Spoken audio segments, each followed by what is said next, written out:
2 days back జరిగిన తుని 13 సంవత్సరాల minor బాలిక అత్యాచార కేసు నిందితుడు టీడీపీ మాజీ కౌన్సిలర్ నారాయణరావు ఆత్మహత్య చేసుకొని మృతి చెందారు. జస్ట్ ఈ కేసు గురించి కొంత అనాలిసిస్ చూద్దాం. ఈలోపు ఒకసారి ఈ వీడియోని చూడండి. స్కూల్ అమ్మాయిని తీసుకొచ్చి మీరు తుని, నీ పేరేంటి? రమ్య. నీవు? మాది తుని. మున్సిపాలిటీ కౌన్సిల్ నేను. ఎక్కడ? మున్సిపాలిటీ కౌన్సిల్ నేను. మున్సిపాలిటీ కౌన్సిలర్ నేను. ఎలా తీసుకొచ్చి తోటలో తీసుకొచ్చి అమ్మాయిని పాడు చేస్తారు? అది 20 ఎస్సీ వాళ్ళు. ఏంటి బుజ్జి?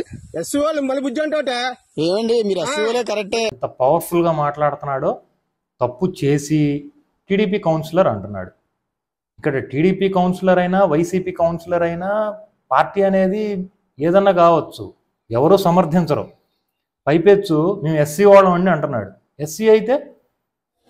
ఎస్సీ అయితే భయపెడదామనే, లేకపోతే అంబేద్కర్ గారు రాజ్యాంగంలో ఎస్సీలకి ఏమన్నా ఇలాంటివి చేసుకోమని రిలీఫ్ ఇచ్చాడా? ఏంటి ఆ మాట?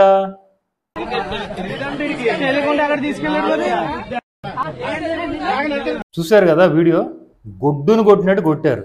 మరి చేసిన పని అలాంటిది. ఇప్పుడు ఈ వీడియో ఒకసారి చూడండి. తీసుకెళ్లారు, టౌన్ లో తీసుకెళ్ళినప్పుడు అక్కడ కూడా కెమెరాస్ ఉంటాయి. ప్రతి దగ్గర ఆ స్టేషన్ వరకు కూడా కెమెరాస్ ఉంటాయి. స్టేషన్ దగ్గర కూడా కెమెరా ఉంటుంది. సార్ చనిపోయిన విధానం మాకు అది ఎలాగన్నా సరే అది సీసీ ఫుటేజ్ విజువల్స్ తీసి మాకు అది బయటగా పెట్టాలని చూస్తున్నాం సార్. కామెడీ చెరువు దగ్గర నేచర్ కాల్స్కి వెళ్లాల్సి ఉందని అతను రిక్వెస్ట్ చేస్తే ఎస్కార్ట్ వాళ్ళు జీప్ ఆపి అతను లాబరేటరీ కూర్చున్నాడు. అయితే ఈ లోపల గట్టిగా వర్షం పడుతుండడం వల్ల వీళ్ళు కానిస్టేబుల్స్ కొద్దిగా దూరంగా వెళ్ళి చెట్టు కింద నిల్చున్నారు.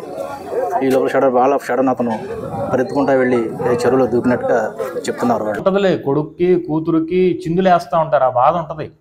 జరిగింది నీ కూతురుకి అయితే ఆ పెయిన్ తెలిసేది. ఎనీవేస్, పోలీసులు వాళ్ళ వివరణ ఇచ్చేశారు. ఇక్కడ నా పర్సెప్షన్ ఏంటంటే, నారాయణరావు గారి చావు విషయంలో పోలీసులు మెజిస్ట్రేట్ దగ్గరికి తీసుకెళ్లే క్రమంలో ఈయనగా రియలైజ్ అయ్యి ఉంటాడు.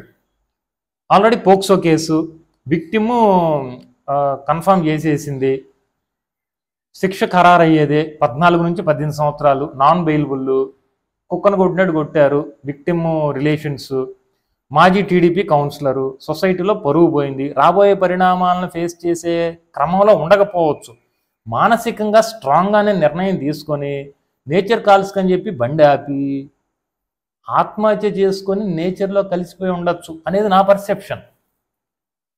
ఇక్కడ నారాయణరావు గారు చేసింది తప్ప అంటే తప్పేం కాదు, నేరం. చిన్న పిల్ల నారాయణరావు. ఆలోచించండి వ్యూవర్స్, ఆలోచించండి. Thank you.